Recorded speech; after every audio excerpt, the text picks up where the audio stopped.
औज़ुबिल्लाहि मिनश्शैतानिर्रजीम बिस्मिल्लाहिर्रहमानिर्रहीम। प्यारे बच्चों, अस्सलामु अलैकुम व रहमतुल्लाहि व बरकातुहू व मग़फ़िरतुहू व दख़लल जन्नह। वालेकुम अस्सलाम व रहमतुल्लाहि व बरकातुहू। रब्बि इश्रह ली सदरी व यस्सिर ली अमरी वहलुल उक़दतम मिन लिसानी यफ़क़हू क़ौली। Rabbi ज़िदनी इल्मा rabbi ज़िदनी इल्मा rabbi ज़िदनी इल्मा।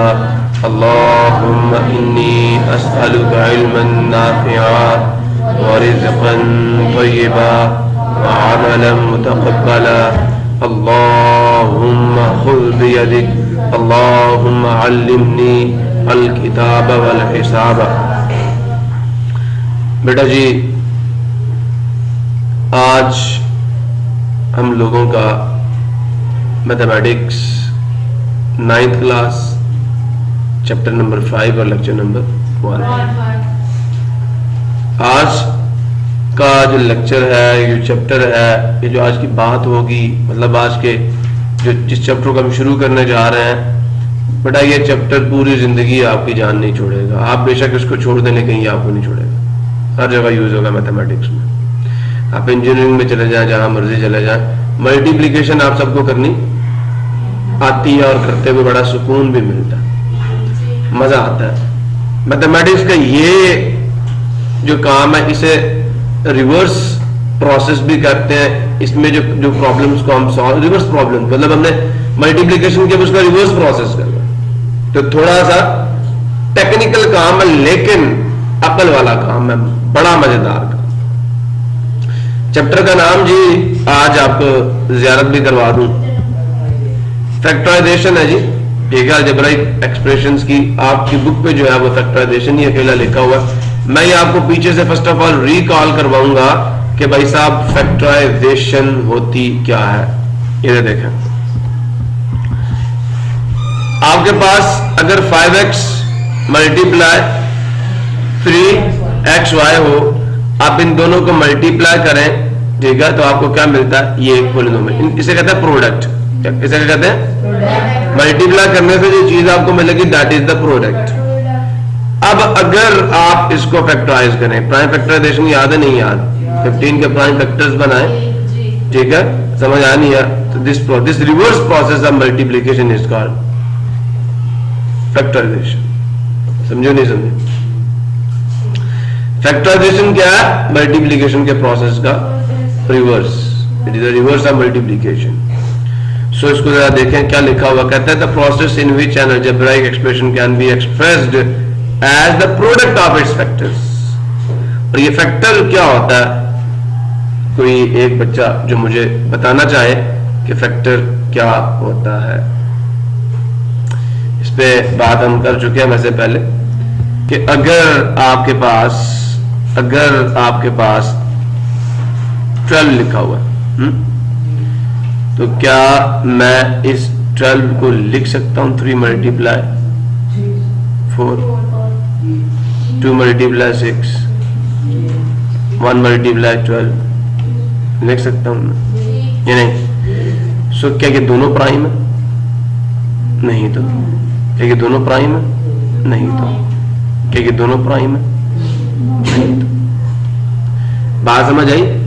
अब ये 3 जो है ये फैक्टर है 12 का, because 12 can be written as a product of 3 with some other natural number. अगर मैं कह दूं ये 7 12 का फैक्टर है, तो ऐसा कुछ नहीं है।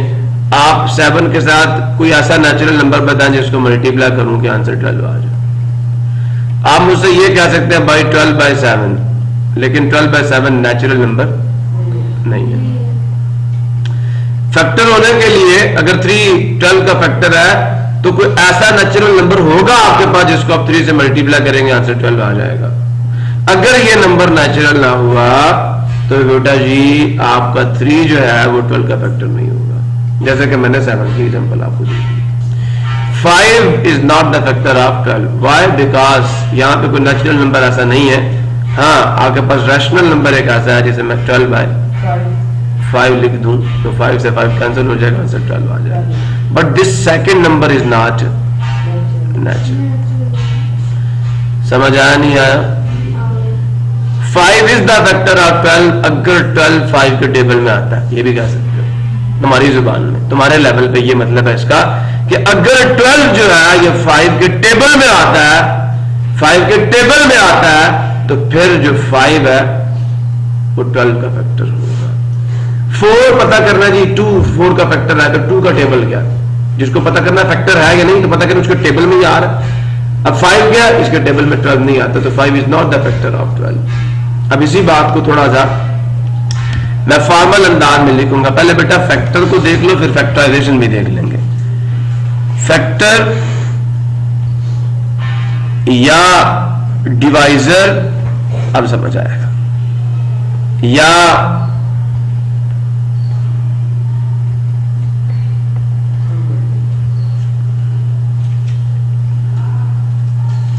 क्लियर है बेटा? इन 3 चीजों का मतलब एक ही है। किसी बच्चों को बात नहीं समझ आई मुझसे पूछिए। ए नंबर, कौन सा नंबर? ए नेचुरल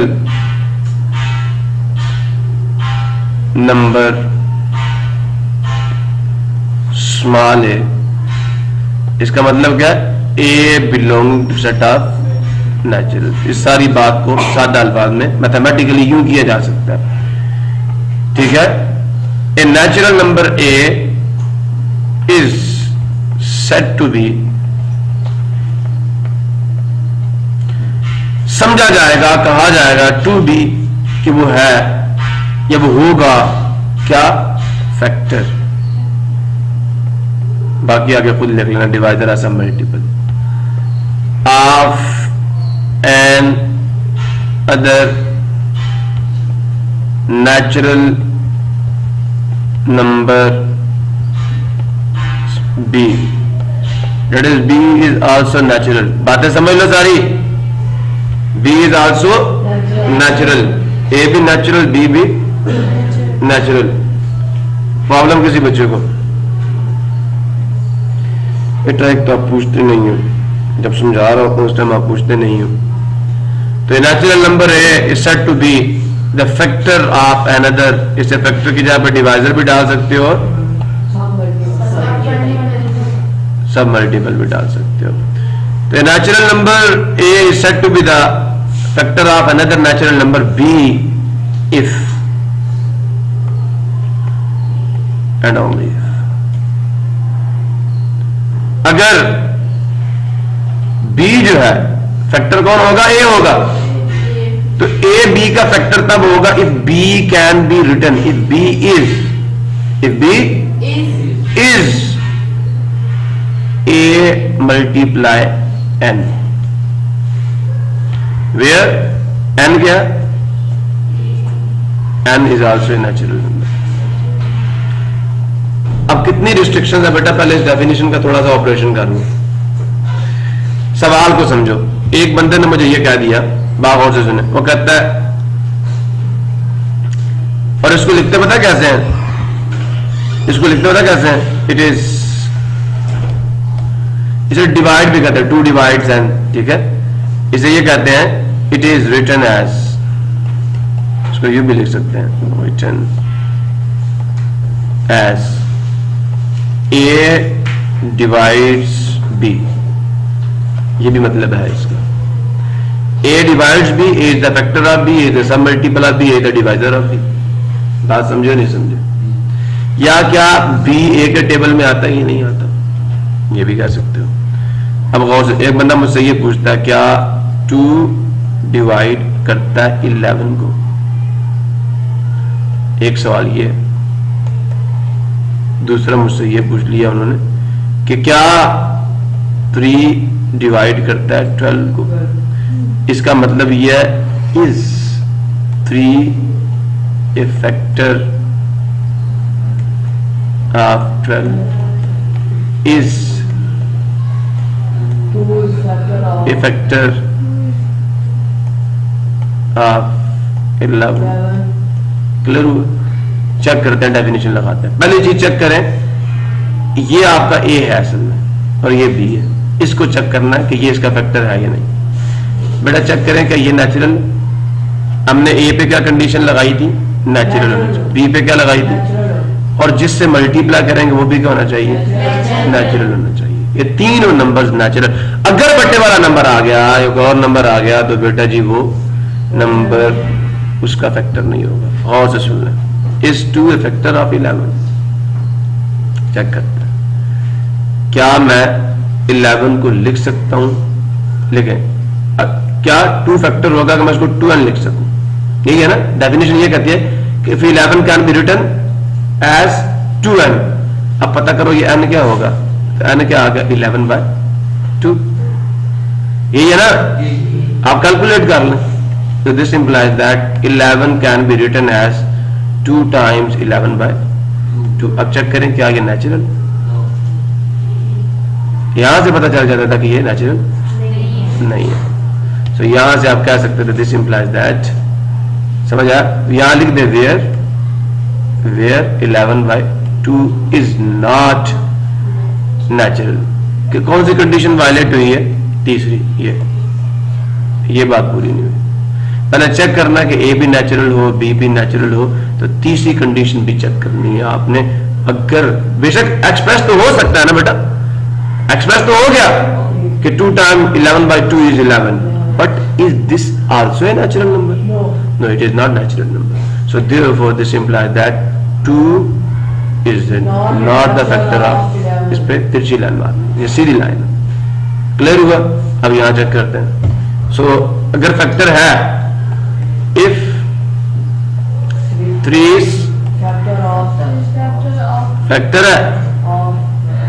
फैक्टर है तो फिर क्या होगा? अगर 3 फैक्टर है तो फिर क्या होगा? 12 को लिखा जा सकेगा एज 3n। n क्या होगा? 12/3। 3 1 3। क्या n 4 नेचुरल नंबर है ना? इसका मतलब ये हुआ कि बेटा ये जो आपका 12 है ये 3 के टेबल में आता है। 3 4 12 ऐसे चेक करना होता है आपने। अगर तो 12 3 के टेबल में आता है। और याद रखना फैक्टर हमेशा छोटा होता है और मल्टीपल, इसे मल्टीपल कहते हैं। याद है मैंने मल्टीपल की डेफिनेशन भी आपको करवाई थी। तो ये 12 असल में प्रोडक्ट है, 12 मल्टीपल है। टेबल्स 2 का टेबल याद करें तो आप 2 के मल्टीपल्स याद करते हैं। 2 1 2 2 2 4 2, याद है ना? मल्टीपल्स और फैक्टर्स की बात मैंने कहीं की है आपके साथ। कहां पे की है?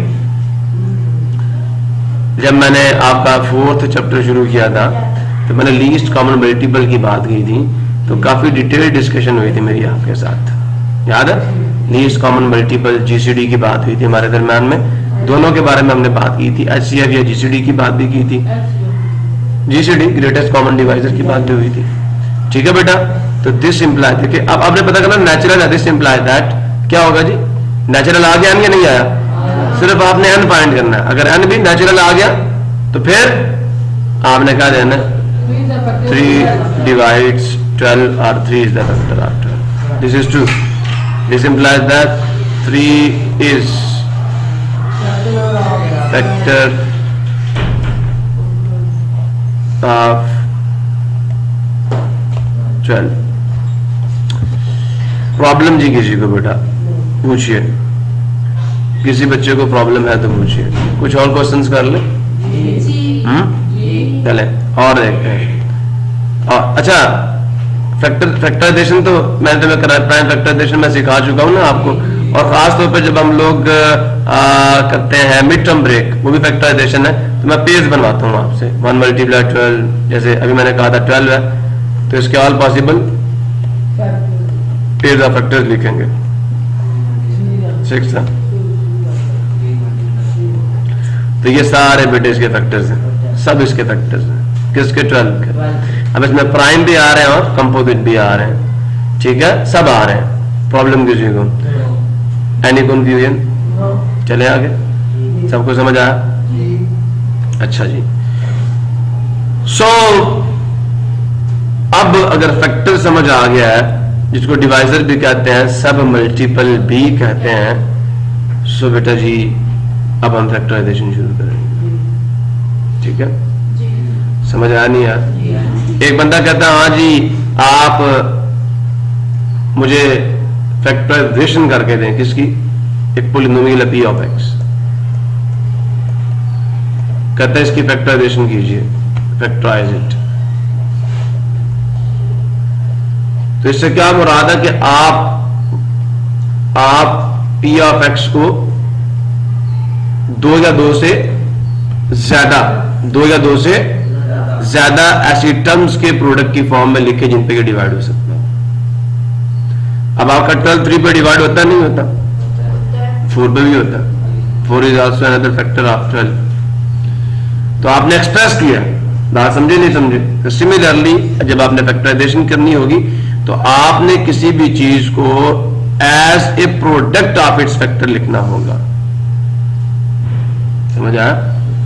आपने किसी भी, ये अभी आप बड़ा परेशान हो रहे हैं, पता नहीं क्या होगा, ये सारी चीजें आप कर चुके हैं, मैं करवा चुका हूं आपको, सिर्फ अब आपके सामने उनको वाज़ेह करना हो, कुछ भी नहीं है। एक्सरसाइज पे जाओगे, सिर्फ थोड़ा सा अब जरा इसको देख लो।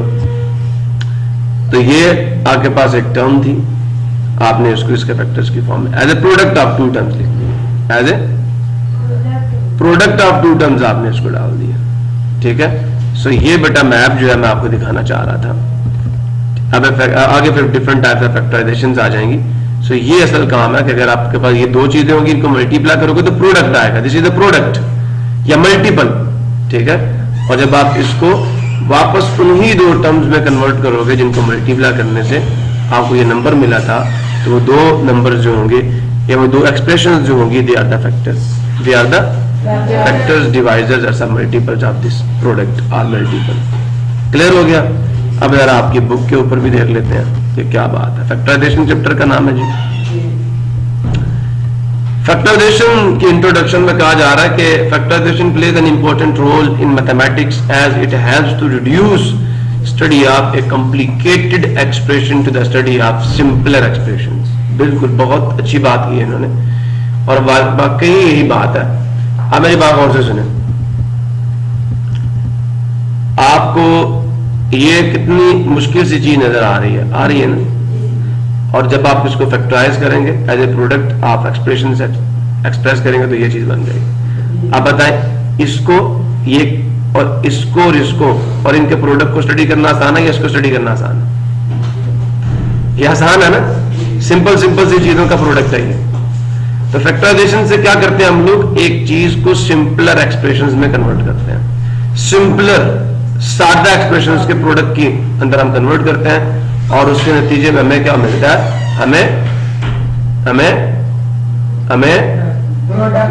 हमें चीजों को एनालाइज करना आसान हो जाता है, हमारे लिए चीजों को एक्सप्रेस करना आसान हो जाता है।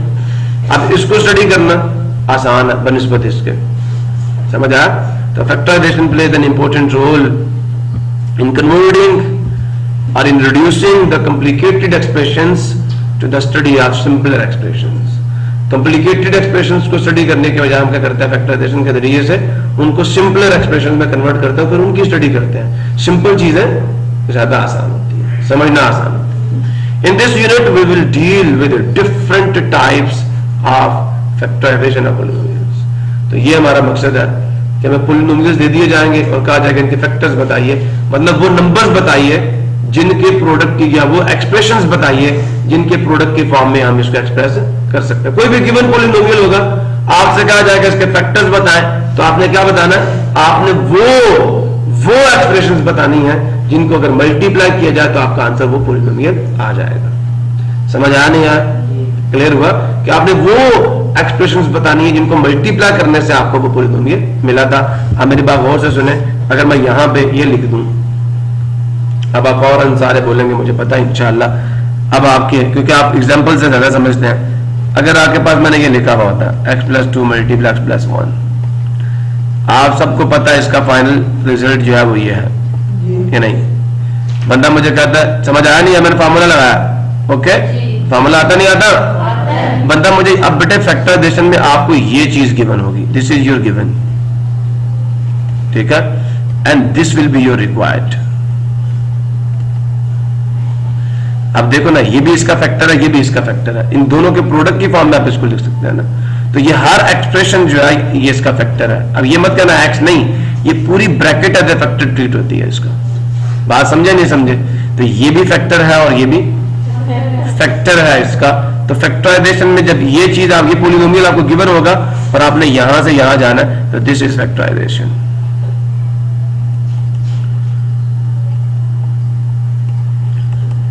और अगर प्रोसेस रिवर्ट हो जाए, एप्लीकेशन तो कर रहे हैं हम लोग फॉर्मूला लगा के, क्या हो गया लोग, और उसके नतीजे में ये आपको क्या मिलेगा, प्रोडक्ट मिलेगा। समझे नहीं समझे? So no problem, you will learn. अब बात समझ आई है कुछ? और भाई यहां से यहां आ सकते हो, यहां से यहां आ सकते हो ना बड़ा आसानी से, वो तो हम शौक चाहते हैं। तो यहां से वहां जाने के 4 स्टेप्स मैंने नहीं बताए थे मिड टर्म ब्रेक से? माहिर होना सारे? No you are trained, no you can do, आप कर सकते हो ये काम। समझ आया नहीं? आगे चले। सो यही चीज उन्होंने यहां पे आपको इसकी डेफिनेशन में देनी है। डेफिनेशन आ रही फैक्टराइजेशन की, if a polynomial p of x, एक आपका पोलिनोमियल है, ये मैं p ऑफ x कह रहा हूं, p ऑफ x जो कि क्या था, x square plus 3x plus 2। If a polynomial p of x can be expressed as, अगर उसको लिखा जा सके यूं, आई एम सेइंग दिस, इसको लिखा जा सकता है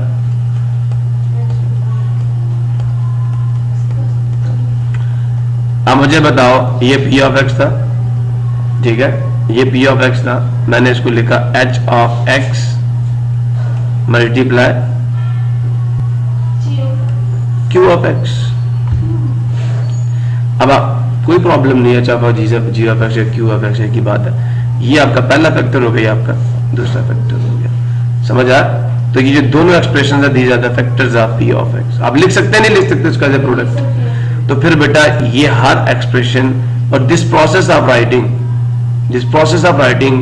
N expression as a product of its factors is called factorisation. इसको फैक्टराइजेशन कहते हैं। यही बात यहाँ पे डेफिनेशन में दे दी कि अगर किसी पोलिनोमियल को लिखा जा सके g of x times h of x की फॉर्म में, और g ऑफ x आपको पता कोई एक्सप्रेशन होगी, यहाँ पे x plus 1 g of x है, h ऑफ x क्या है, h ऑफ x क्या है, x प्लस 2।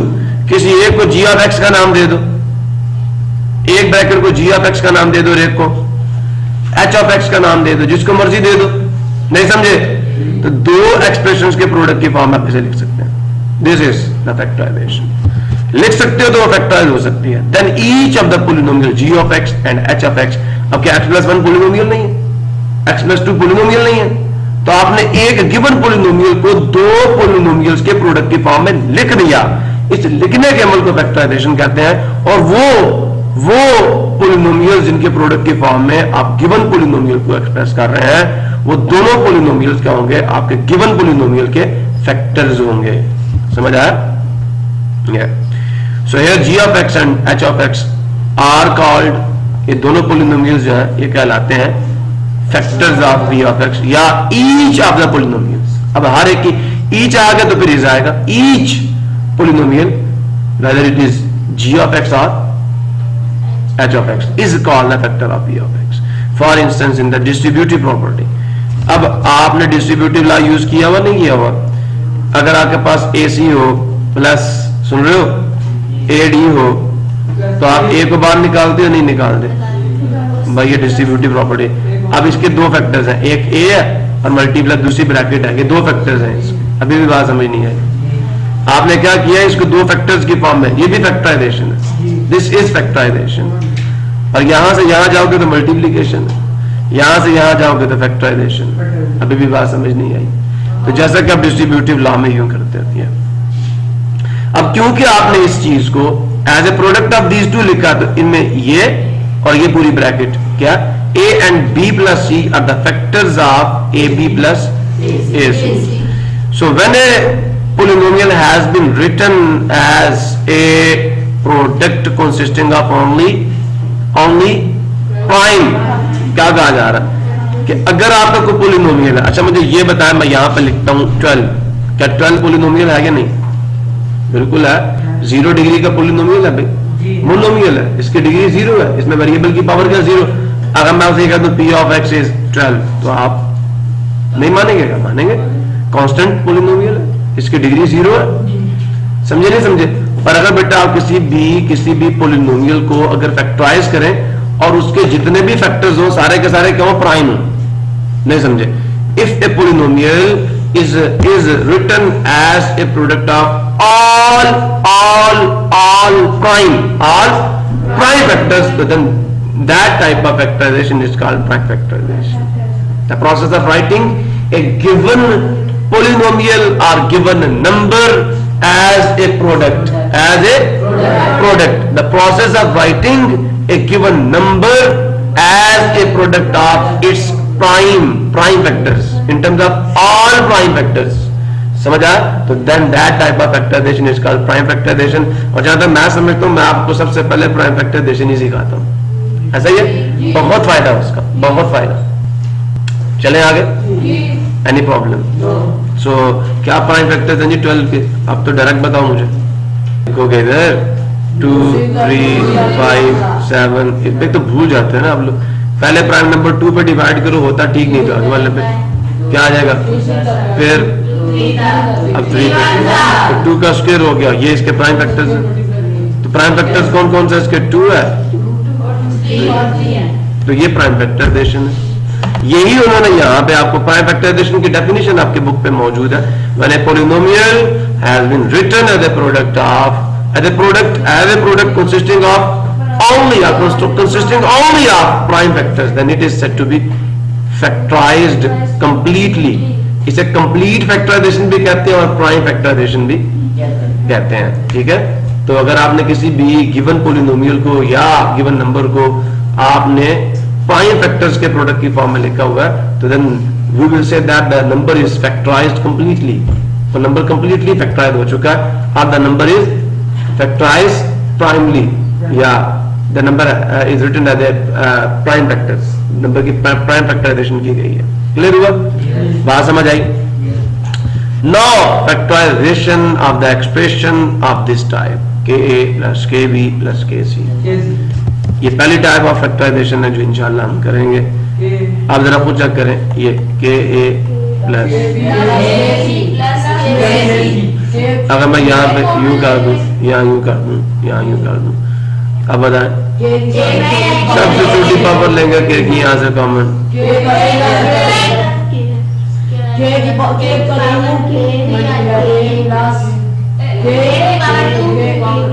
प्लस डाला नहीं मैंने,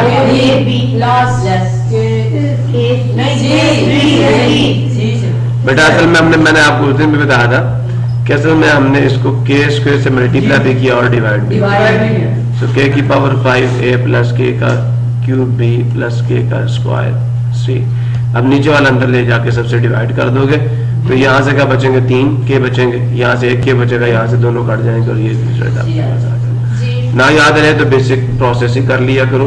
यहाँ तक किसी बच्चों को बात नहीं समझ आई तो प्लीज आस्क मी। इस टाइप की फैक्टराइजेशन होगी, नहीं आई, ये समझ आया?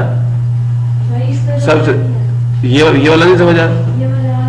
अच्छा चलो ये आ गया, इसको अंदर ले जाओ, तो K स्क्वायर बाहर आ गया और नीचे जिससे डिवाइड किया उसे अंदर ले जाओ, K की पावर 5 C प्लस K का क्यूब B प्लस K का square C divided by K square divided by K square divided by K square.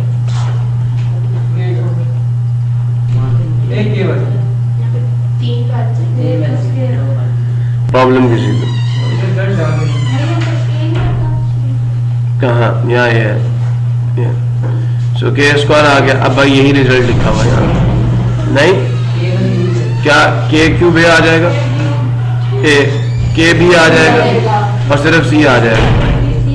तो यही लिखा मैंने, K क्यूब A लिखा प्लस K भी लिखा और C लिखा, यही तो लिखा था मैंने, और इसी को फैक्टराइजेशन कहते हैं।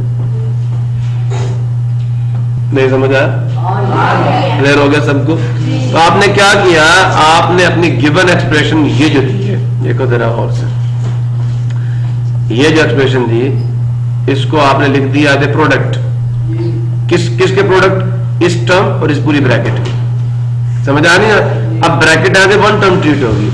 आपने दो फैक्टर्स के प्रोडक्ट की फॉर्म में आपने अपनी गिवन एक्सप्रेशन को लिख दिया। तो this process is factorisation, you have done the factorisation. किसी बच्चों को बात नहीं समझ आई, कुछ प्रॉब्लम किसी को क्लियर है?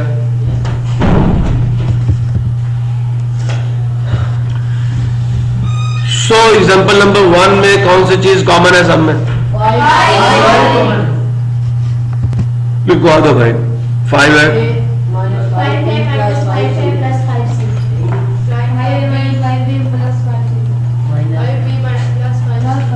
बाला वालों 5 कॉमन ले रहा हूं सारे।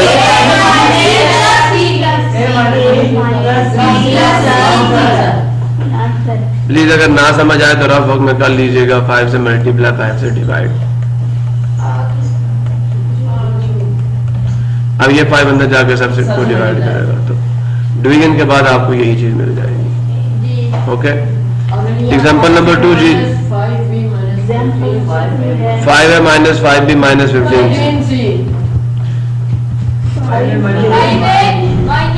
एक मिनट,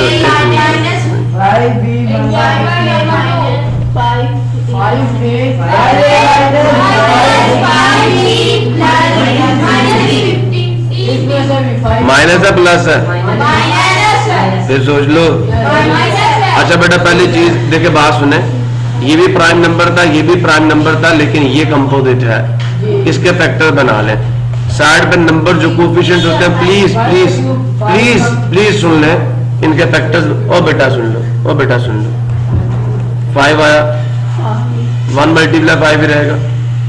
फिर 5 आया, 1 मल्टीप्लाई 5 ही रहेगा। और फिर 15 है तो ये 3 मल्टीप्लाई 5 है और साथ 1 भी लिख दो। सब में देखो 5 है।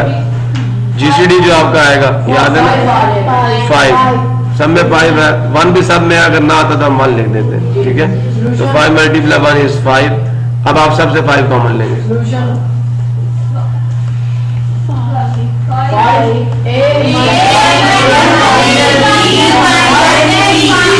5 से डिवाइड करो ना, जो कॉमन 3 से ये डिवाइड भी करना होता है। कॉमन लेने का मतलब ये है जो चीज बाहर निकाल रहे हो उससे सबको डिवाइड करना होता है। जो चीज मैं बाहर लिख रहा हूं मैंने इन सबको इससे डिवाइड करना है। So this is factorisation.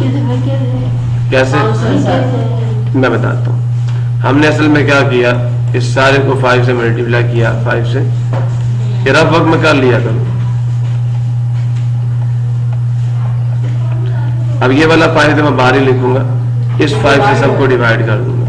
5 है divided by 5, minus 5b divided by 5, minus 15c divided by 5, 5 1 the 5, 5 1 the 5, 5 3 the 5. So we will have the result 5 बाहर आ जाएगा, a minus b। Okay madam यही तो लिखा मैंने, प्रॉब्लम किसी। सो जी यहाँ तक क्लियर हो गया ना आपको? सो देखें जरा, आपके लिए बड़े मजे मजे के सवाल हैं। आप देखें, ओए ओए ओए क्या, ठीक है। सो इनको हमने सॉल्व करना है। ये जो क्वेश्चंस आपके सामने है बेटा, तो क्या क्या कॉमन आएगा इन तमाम? सब देखो, अब 4 है ना तो ये प्राइम नंबर नहीं है, इसके फैक्टर्स कर लेना। तो सब 2 पे डिवाइड होते हैं, 2 कॉमन आएगा। ए सब में है, ए भी कॉमन आ गया। बी सब में, बी सी सब में नहीं है, नहीं कॉमन आएगा। बस यही है, बाकी छोड़ दो, एक से चेक कर लो, बाकी छोड़ दो। बात समझ आई? सो जरा मुझे पहला सवाल लिखवाएं जरा आप लोग। एक्सरसाइज नंबर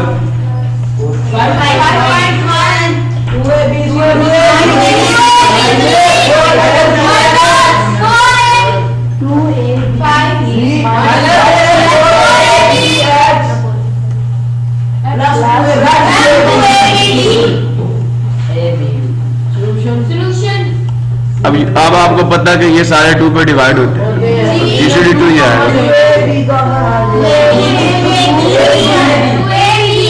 ए भी आएगा, बी भी आएगा। अच्छा चलो डिवाइड करें 2 ए बी पे सिर्फ।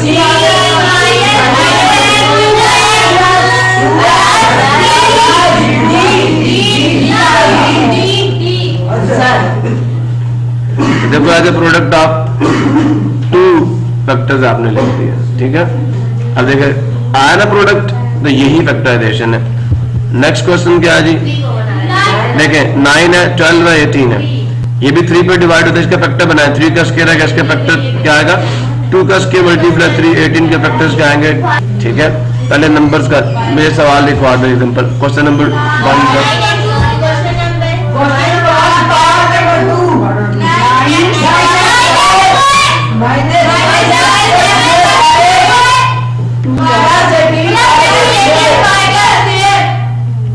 क्लियर, पहले इनकी फैक्टराइजेशन कर लो। 9 के फैक्टर्स क्या है जी,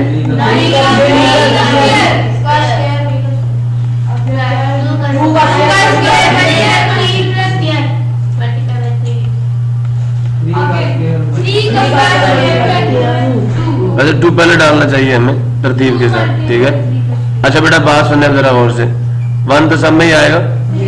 अब जीसीडी निकाल रहे हैं हम लोग, जीसीडी निकालते वक्त आपने क्या करना होता है, पहली बात 1 सब में डाल देते हैं। अच्छा 3 सब में आ रहा है, यहाँ पे 2, यहाँ पे 1, तो हमने ये देखना कि मिनिमम पावर एचसीएफ निकालते हुए मिनिमम पावर। अब 2 सब में नहीं आ रहा, सिर्फ 3 था, तो जीसीडी 3 है, आपने पहली बात तो 3 लिखा, 3 आ गया। ठीक है जी, आप देखें जी y है, इसमें x है दूसरों में, सब में नहीं, सब में तो नहीं है ना, y सब में, इसकी मिनिमम पावर 1 का। ठीक है, 3y पे डिवाइड करोगे क्या आ जाएगा, कर लिया करो, 9x y लिखा, इसे 3y पे डिवाइड किया, y से y कटा, 3x आ गया।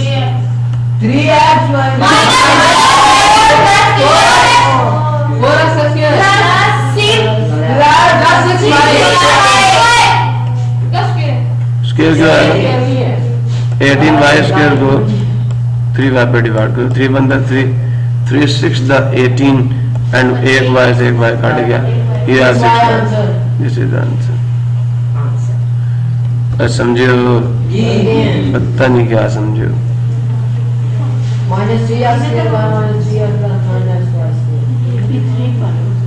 ठीक है जी, अब यहाँ देखें,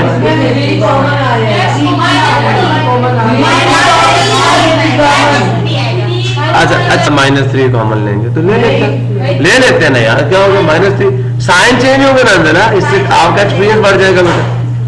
तो क्या जी, क्यों नहीं ले सकते अंदर? क्वेश्चन नंबर 1 का पार्ट नंबर 3 क्या जी, -3x का square -3x plus 9x y का स्क्वायर। अच्छा जी, पहली बात आप कहते हैं कि हाँ जी पहला पॉजिटिव हो जाए।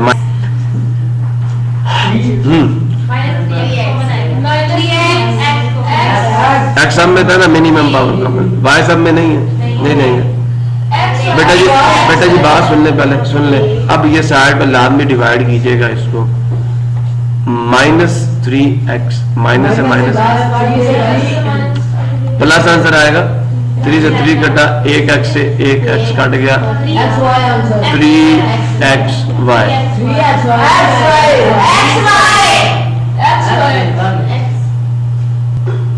पक्का सोच लो।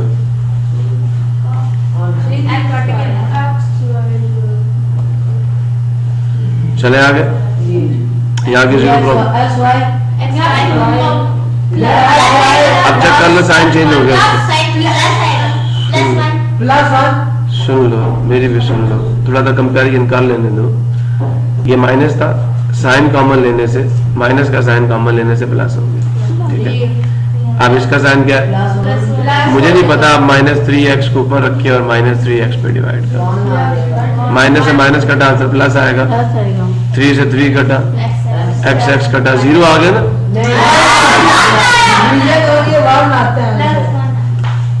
आंसर -1 है ना,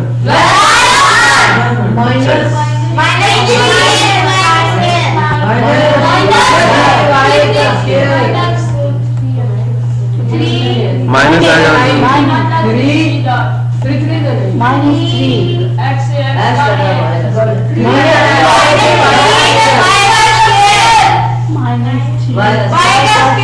अगर गौर करें माइनस कॉमन लेने से साइन चेंज होता है। अब अगर हम माइनस अप्लाई करेंगे फिर भी साइन चेंज होंगे।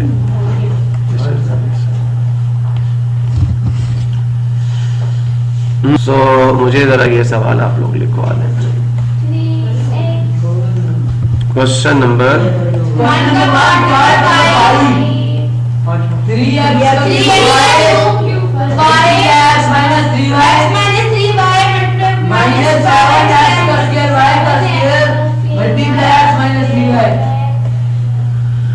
So please listen.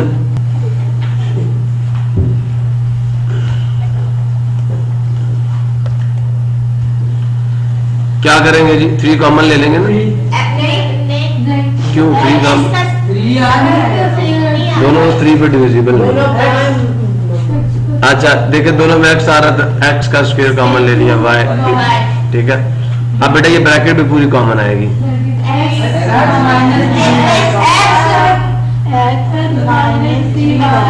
अब बेटा जी जो बच के अंदर डाल दो। पहले इसको डिवाइड करें इसको इससे। देखिए 3 तो आएगा, पक्की बात है, 3 नहीं कटेगा, 3 नहीं कटेगा ना। अब x स्क्वायर बाहर आ गया तो 1x बच जाएगा। y तो वैसे बाहर आ चुका है, y तो वैसे कट चुका है, फिर ये भी काट गया तो अंदर सिर्फ 3x ही आएगा। 7 1 y आ जाएगा और ये भी कट चुका है। ये आपका रिजल्ट है। सवाल तो आसान है, लेकिन थोड़ा सा आपको भी आसानी पैदा करनी पड़ेगी। ब्रैकेट कॉमन आएगी।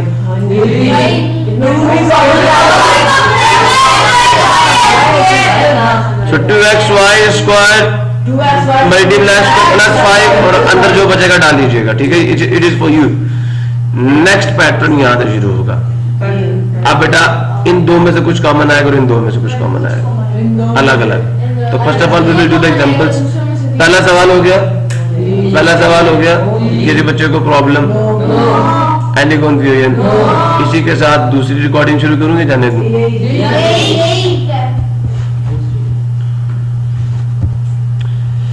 लें जी, तो यहां से बेटा हमारी पहली फैक्टराइजेशन जो थी, फर्स्ट टाइप की फैक्टराइजेशन खत्म हुई।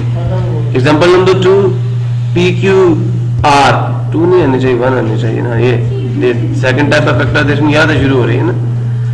अब क्या होगा, गौर से सुनना।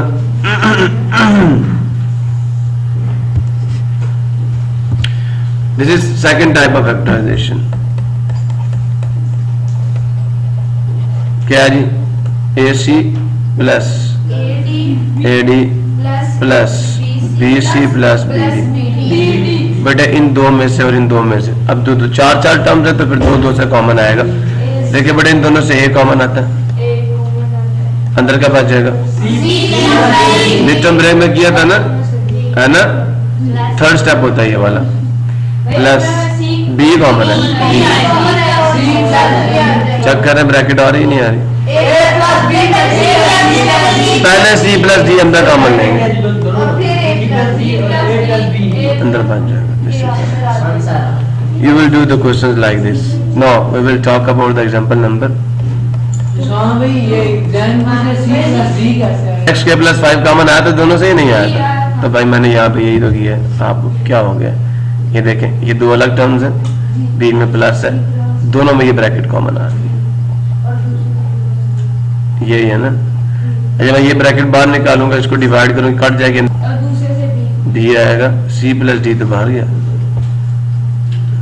और भाई मैंने ये कॉमन लिया था, मैंने पहली को A multiply C plus D को जब मैं डिवाइड करूंगा C प्लस D पे, ये कट जाएगा, सिर्फ ये बचेगा।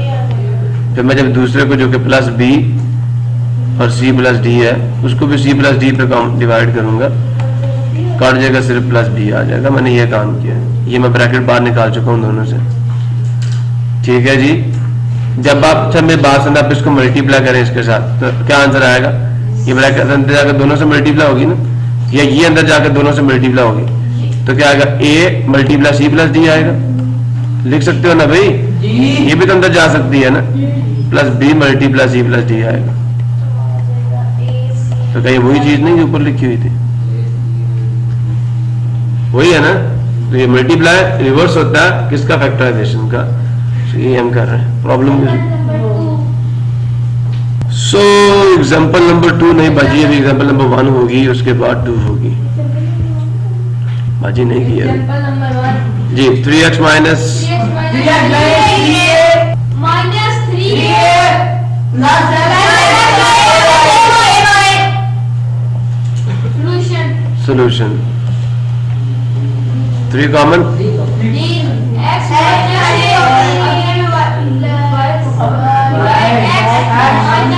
ब्रैकेट कॉमन आ रही है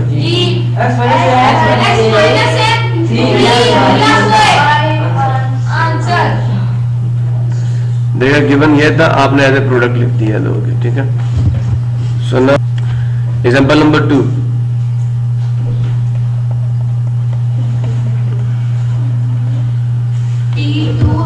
PQR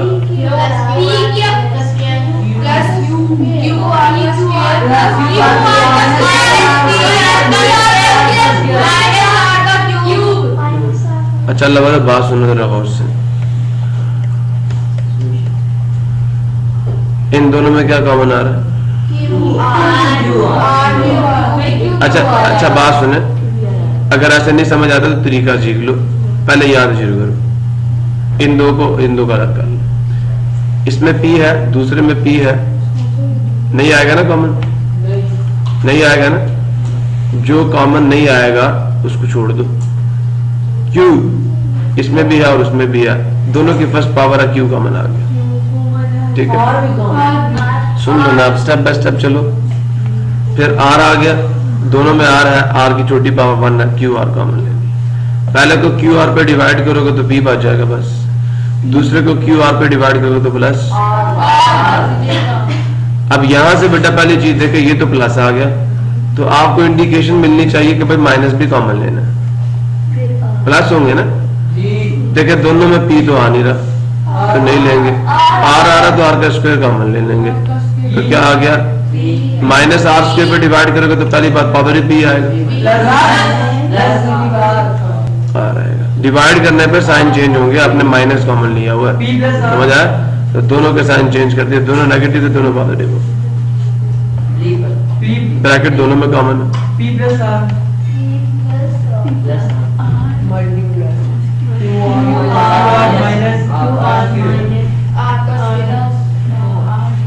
ये बच्चे बाहर चला गया ना ये बाहर चला गया तो अंदर सिर्फ ये बचेगा और ये बचेगा बस QR माइनस R ठीक है प्रॉब्लम किसी बच्चे को नहीं है सबको क्लियर है अब बेटा जी आपकी एक्सरसाइज पे चलते हैं ठीक है और ये अगर आपने इस तरह के बहुत सारे सवाल करने हैं तो आपको पता है आपको पुरानी बुक की एक्सरसाइज नंबर 7.10 करनी पड़ेगी मैं आपको दिखा देता हूं